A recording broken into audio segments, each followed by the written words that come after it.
राज ठाकरे फिर पहुंचे हैं।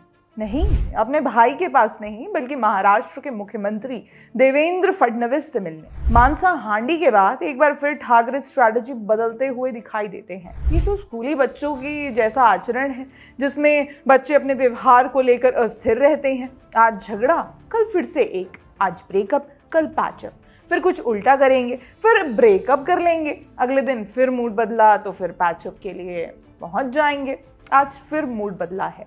मूड तो क्या है, रियलिटी चेक मिला है। महाराष्ट्र में जल्द ही नगर पालिका और नगर निगम चुनाव होने हैं, यानी सिविक बॉडी इलेक्शंस, जिसमें एशिया की सबसे अमीर म्यूनिसिपल कॉरपोरेशन भी शामिल है, Brihan Mumbai municipal corporation BMC। ऐसे में सभी पार्टियां होड़ में लगी हैं कि इस बार BMC किसकी होगी।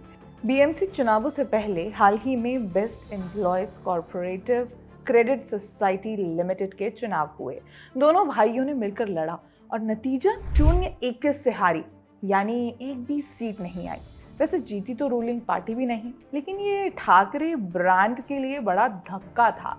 जीते तो शशांक राव पनेल, यानी the best workers union council ने 14 सीटें जीती। जिन्हें नहीं पता उन्हें बता दूं, मुंबई में सिटी बसों को बेस्ट कहा जाता है, यानी Brihan Mumbai electric supply and transport, जो 1873 में बॉम्बे त्रम्फवे कंपनी के नाम से स्थापित हुआ था और 1947 में रीब्रांड हुआ।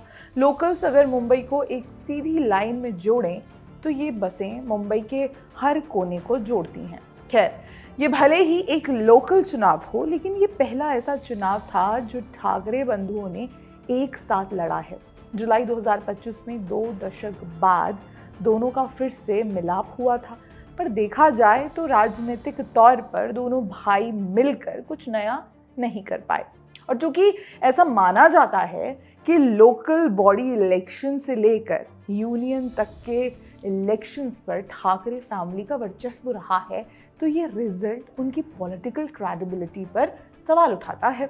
दोनों ने 2 दशक बाद भले ही हाथ मिलाए हों, लेकिन अपनी मूल राजनीति, जिसके लिए उन्हें माना जाता था, उसे तो ध्वस्त कर ही दिया है। हिंदुत्व को टाटा बाय बाय करके आप मानसा हांडी की बात करेंगे, मराठी अस्मिता के नाम पर राज्य को बांटेंगे, विकास में रोड़े डालेंगे, तो कोई आपको कहीं भी वोट क्यों करेगा।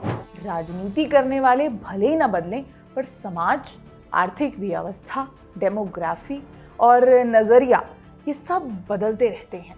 और पॉलिटिकल मैच्योरिटी का तकाजा है कि पॉलिटिशियंस इन बातों पर नज़र रखें। आपको विधानसभा में अलग अलग देखने को मिला, अब बेस्ट चुनाव में एक साथ देखने को मिला। और अगर यही रवैया रहा तो शायद BMC चुनाव भी इसी तरह जाएंगे।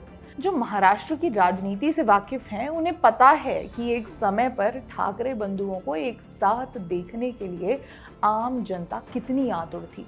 लेकिन अब जब दोनों ने हाथ मिलाया है तो किसी को कोई फर्क नहीं पड़ता, क्योंकि आपने अपनी क्रेडिबिलिटी, इज्जत और ब्रांड तीनों को राहुल गांधी जैसा कर रखा है। बहुत बहुत धन्यवाद।